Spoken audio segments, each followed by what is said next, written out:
Hey everyone, welcome back to the channel. Today I'm going to show you how to set up port forwarding in pfSense. Whether you're hosting a game server, a website, or any other service, port forwarding is essential to allow external traffic into your network. Let's get started. First, log into your pfSense web interface by entering your router's IP address into a browser. Usually it's something like 192.168.1.1. Once logged in, go to Firewall, then NAT in the top menu. Here, we'll configure the port forwarding rule. Next to the Add button, you'll see up and down arrows. These allow you to insert new rules above or below existing ones. As you create more rules over time, this helps you manage their order more effectively. Leave the interface as WAN because you're forwarding from the internet.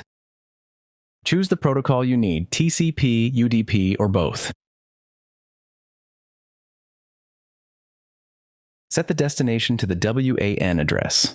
For the destination port range, you can either choose a predefined option from the drop-down menu or enter a custom port manually. Myself, I want to port forward to my file server on the local area network, so I will select FTP from the drop-down menu. You can also enter a custom port in the custom field instead of selecting from the drop-down menu.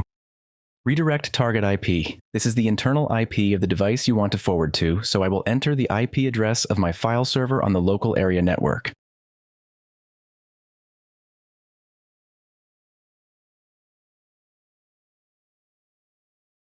In the redirect target port, add the same port number that you entered above. I will select FTP myself.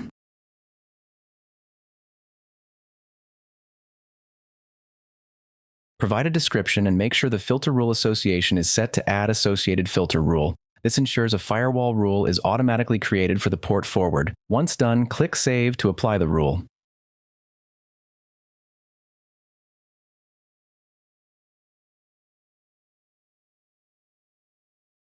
Click Apply Changes at the top.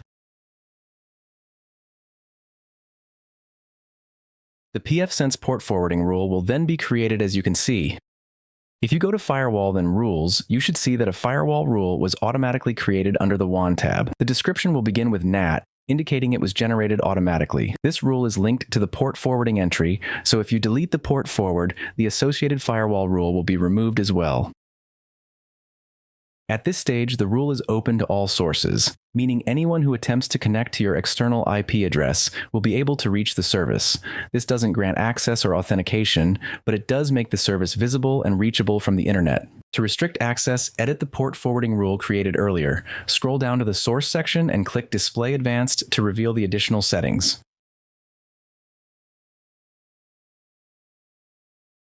Once the source section is visible, you can restrict access by specifying the allowed source addresses or networks. You can now test if your port is open. You can use free online utilities for remotely verifying if a port is open or closed. And that's it. You've successfully set up port forwarding in pfSense. If this helped you, don't forget to like, subscribe, and hit the bell icon for more networking tutorials. Thanks for watching, and I'll see you in the next one.